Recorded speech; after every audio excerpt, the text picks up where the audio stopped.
जय श्री राम दोस्तों, आज के वीडियो में आपका स्वागत है। आज के वीडियो में हम बात करेंगे अंधक की कथा के बारे में। जानकारी अच्छी लगे तो लाइक करें, चैनल पे पहली बार आए हैं चैनल को सब्सक्राइब करें, बेल आइकन के बटन को दबाएं। एक समय विहार में तत्पर हिरण्याक्ष पुत्र अंधक से उसके भाइयों ने हंसी करते हुए कहा कि तुम्हारा राज्य से क्या प्रयोजन।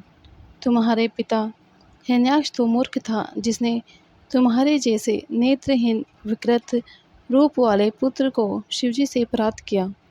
तुम राज्य पाने योग्य कदापि नहीं हो।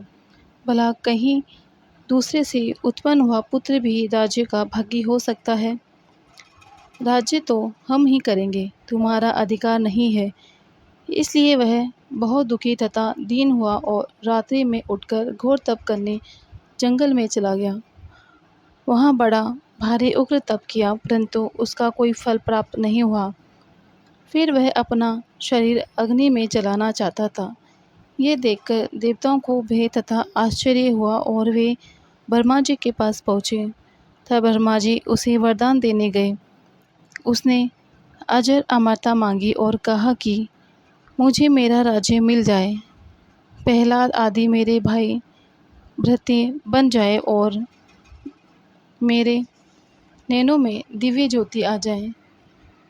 मैं किसी से भी न मरूं, चाहे नारायण या स्वयं शिवजी ही मुझे क्यों न मारे। इस पर ब्रह्मा जी ने कहा, यह संभव नहीं है, तुम कोई दूसरा वरदान मांग लो। फिर उसने कहा, अच्छा, अन्य सभी बातें तो मुझे मिली ही, परंतु शिवजी को छोड़कर मुझे अन्य कोई न मार सके। ब्रह्मा जी ने तथास्तु कहा। तब वह घर आया, अपना राज्य प्राप्त किया। प्रहलाद आदि सबके उसके भक्त हो गए। वह वैभव संपन्न करोड़ों वर्षों तक राज्य करता रहा। फिर वह दुष्ट संगति में पड़ गया। मदान्त होकर वे वेद मार्ग छोड़ दिया। उसने पुत्रों, ब्राह्मणों, गुरु का त्याग कर दिया। एक समय वह मंदराचल पर गया। वहाँ एक महल बनाकर उसमें विहार करने लगा।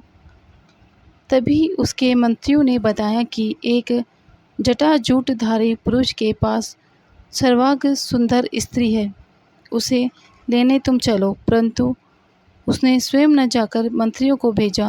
तब दुर्योधन, वेदव, हस्ती आदि मंत्री जटाजूटधारी शिवजी के पास पहुंचकर शिवजी का मजाक बनाने लगे तथा उनकी भार्या पार्वती को मांगने लगे। उनकी ये बात सुनकर शिवजी ने हंसकर कहा, मैं तो योग्य हूँ, सबका स्वामी हूँ और पाशुपत व्रत कर रहा हूँ। यह मेरी शक्ति सर्वसमर्थ है, उसे जो चाहो सो कहो और मांगो। तब यह सब वृतांत उन्होंने अंधक को सुनाया। अंधक क्रोधित हो उठा। इसके बाद वह अंधक क्रोध में पागल होकर मदिरा पान करके नेत्रों को घुमाता हुआ और हाथी के समान गति से सेना के साथ शिवजी के पास युद्ध करने चला गया। वहाँ शिव के वीरों ने गुफा का मार्ग बंद कर दिया था। शिव गणों से मार खाता हुआ वह अंधक काम अग्नि से दग्ध होकर आगे बढ़ा। शिव गणों ने उसे वीरों के साथ मारकर भगा दिया। उस समय भारी युद्ध हुआ। मांस चर्बी पीकर गिद्धड़ आनंद करने लगे। रुधिर की कीच मच गई। उन्होंने पार्वती से कहा, देखो, इस संसार की क्या विलक्षण गति है।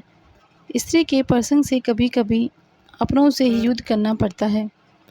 कहाँ तो मैं पाशुपत व्रत पूर्ण करने आया था, कहाँ ये दूसरा व्रत करना पड़ रहा है। आओ कहीं दूसरे वन में चलें। ऐसा कहकर शंकर जी दूसरे वन में चले गए, परंतु पार्वती जी उसी वन में रह गई। वह शिवजी की प्रतीक्षा में मंदराचल पर ही स्थित रही। वीरगण उनकी रक्षा में तत्पर रहा। उसी समय एकाकी गुफा में काम पीड़ित अंधक घुस गया। 505 रात दिन तक उससे खाना पीना निद्रा त्याग कर निरंतर युद्ध किया। शस्त्रों से भयानक युद्ध हुआ। वीरक को घेर लिया। सभी देवताओं की शक्तियाँ पार्वती जी के पास आकर बैठ गई।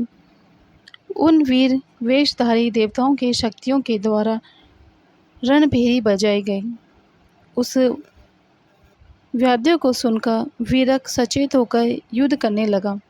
तभी नारायणी, ब्राह्मी, गौरी, इंद्राणी देवियाँ आयुधों से युद्ध करने लगी। सबने वीरक को सेनापति बनाया और सखियों सहित पार्वती जी ने अपूर्व युद्ध किया। 1000 वर्ष बाद शिवजी भी वहां पहुंच गए। फिर उस देवती ने शंकर के पास संदेश भेजकर शिवजी से पार्वती की मांग की। शंकर जी ने अत्यंत क्रोध करके दूत को समझ आकर युद्ध का संदेश भेज दिया। तब महाबली गिल नामक राक्षस को आगे करके वह अंतक शिवजी से लड़ने आया। उसने गुफा पर वज्र का प्रहार करके पार्वती जी पर वज्र का प्रहार किया। सेना ने शंकर जी की गुफा को तोड़ डाला। तब शंकर जी ने विष्णु आदि देवताओं को बुलाकर भूतगणों के साथ दारुण युद्ध छेड़ दिया। उस युद्ध में विध्वंस नामक दैत्य के पेट में ब्रह्मा, विष्णु, इंद्र, सूर्य, चंद्रमा आदि समस्त देवता चले गए। केवल एक वीर नामक गण शेष रह गया। शिवजी ने तब सामवेद का गान किया। फिर सूर्य के समान अपने प्रकाशित शरीर से अट्टहास किया। इस बीच वह दैत्य नंदी को भी निगल गया। तब तो शिव महाक्रोध करके युद्ध में आए। शिवजी ने तीव्र बाणों से विध्वंस को मारकर सभी देवताओं को उगलवा लिया। फिर भयंकर युद्ध हुआ। शंकराचार्य मरे हुए दैत्यों का जिंदा कर रहे थे। शंकर जी फल के समान शुक्राचार्य को निकल गए। इससे देवताओं का बल क्षीण हो गया। दैत्यों को देवताओं ने मार मार कर व्याकुल कर दिया। सभी देवताओं ने दैत्येंद्र को मारा। उसका शरीर जर्जर हो गया। तब उसने शिवजी की स्तुति की तो शिवजी ने गदगद हो उसे गणपति का पद दिया। युद्ध समाप्त हो गया। भगवान शिव पार्वती के साथ अपनी गुफा में प्रवेश कर गए।